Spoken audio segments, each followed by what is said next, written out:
আসসালামাইকুম দর্শক, দেখেন এই পেঁয়াজ আলি পেঁয়াজ এটা মনে করেন এখন বিক্রি করা যাবে। আমাকে ভাইরাল ফারুক ভাই বিক্রি করবে এই পেঁয়াজটা। কোনো ব্যাপারে যদি কেনার ইচ্ছে থাকে অবশ্যই এই ভিডিওর মাধ্যমে ভিডিও স্ক্রিনে নাম্বার দেওয়া থাকবে, অবশ্যই যোগাযোগ করবেন। দেখেন এই পেঁয়াজটা এখন উঠুন যায়, দেখেন কত সুন্দর।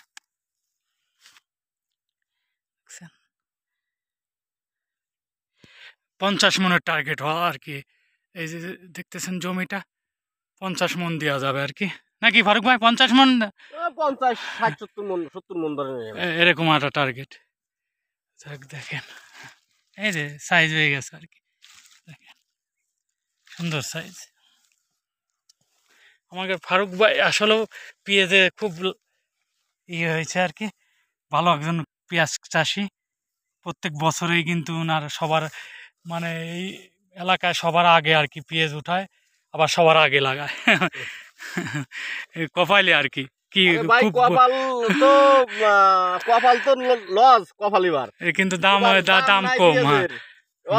সরকার পেঁয়াজ বাইরের পেঁয়াজ যায় না, মনে করেন যে বাংলাদেশের কৃষকদের ধ্বংস করে দিবার লাগছে। কিন্তু বাইরের পেঁয়াজ বন্ধ রাখতে হবে, যদি বন্ধরা রাখে বাংলাদেশের কৃষক মরে যাবে হাট ফেল করি। হ্যাঁ, যেবার অনেক খরচ, অতিরিক্ত খরচ পাতি বর্তমান করতেছে, এই খরচ তো দেওয়া সম্ভব হইছে, কিন্তু কিস্তি মিস্তি উঠে মানুষ দিচ্ছে, কিন্তু দাম নালি ভাই মনে করেন যে পথে বসে যাবে একবারে।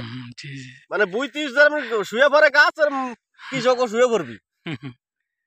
আসলে সরকার বাড়িতে আনুক, তেল আনুক, অন্য পণ্য জিনিস আনুক, যেটা বাংলাদেশ হয় না যেটা সেটা আনুক। বাংলাদেশের যেটা উৎপাদন আছে এটা তো বাইরে তার এখনো যুক্তি আসে না। না না না, এটা মনে করেন যে চায়নাতে আসতেছে, মিশন টানতেছে, ভারত টানতেছে, পেঁয়াজ গুলো আসে কা বাংলাদেশে এখন যখন লাগবে তখন নিয়ে আসবে। এখন তো যখন লাগে তখন আনুক। আর যদি এইভাবে আনে তাহলে বাংলাদেশে কৃষক পেঁয়াজ লাগান দরকার নাই, সব বাইরে তাই পেঁয়াজ আনে বাংলাদেশ চালা। না, ঠিক কথাই। বাংলাদেশের কৃষক মাইরে যে বাইরের পেঁয়াজ আসে দেশে বিক্রি হবি, বাংলাদেশের লোকজন না খাই মরবি, এটা তো হয় না। যাক দর্শক, এই যে এটা আর কি এখন উঠোন যাবে। মনে করেন 60-70 মনের টার্গেট আর কি। এই যে জমিটা দেখেন, কেউ যদি মনে করেন কেনার ইচ্ছুক থাকে কোনো ব্যাপারী, অবশ্যই যোগাযোগ করবেন। আমি স্ক্রিনে নাম্বারটা দিয়ে দেবো।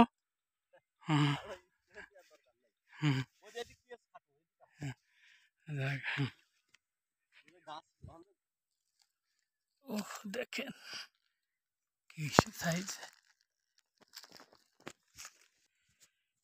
দেখেন দর্শক। ও আল্লাহ আল্লাহ, দেখছেন? মনে করেন এই পেঁয়াজটা উঠোন যাবে, আলি পেঁয়াজ। কিন্তু 3 মাস হয়ে গেছে না বয়স? না 3 মাসের কম? 3 মাস হয় নাই, আর কয়েকদিন পরে হবে।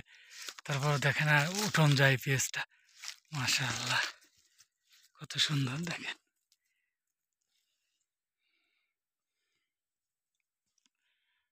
যাক, ভিডিওটা ভালো লাগলে অবশ্যই সবাই লাইক, কমেন্ট, শেয়ার করবেন।